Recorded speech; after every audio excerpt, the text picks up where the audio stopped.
మళ్ళీ పల్నాడు జిల్లాలో ఆంధ్ర రాష్ట్రంలో వైఎస్ఆర్సీపీ జెండా రెపరెపలాడిద్ది. రెపరెపలాడినప్పుడు మటుకు ఈ ఓవర్ యాక్షన్ చేశారు చూసారా కొంతమంది పోలీసులు.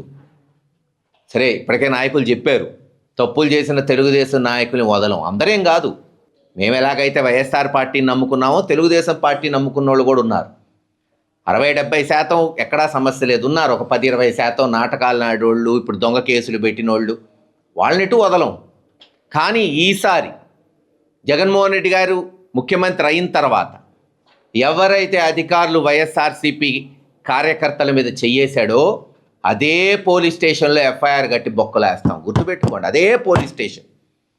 మీకో న్యాయం మాకో న్యాయం అయింది. ఎవరికైనా అంబేద్కర్ గారు రచించిన రాజ్యాంగం సిఐకైనా ఎస్ఐకైనా సామాన్యుడికైనా ఒకటే రాజ్యాంగం.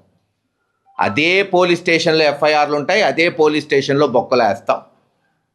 చూస్తారు కదా. అప్పుడు ఇటువంటి దొంగ కేసులు కూడా రీఎంక్వైరీలు ఉంటాయి, అవసరమైతే సిబిసిఐడి ఎంక్వైరీలు ఉంటాయి. ఎవరైతే పోలీసులు అక్రమంగా నిర్బంధించారో, అక్రమంగా అరెస్ట్ చేశారో వాళ్ళని కూడా అరెస్ట్ చేయొచ్చు కదా చట్టబద్ధంగా. చేయకూడదని చట్టం ఎక్కడ చెప్పలేదు. అప్పుడు కదా మ్యూజిక్ వినేది, నాయకులకి కార్యకర్తలకి తెలిసేది న్యాయం జరిగిందని.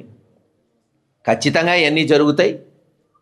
ఏది ఏమైనా వైఎస్ఆర్సీపీ నాయకులు అందరం కూడా కార్యకర్తలకు అండగా ఉంటాం. ఇటువంటి పోలీసు ఓవర్ యాక్షన్ని తప్పకుండా ప్రజాస్వామ్య పద్ధతిలో మీరు చూశారు.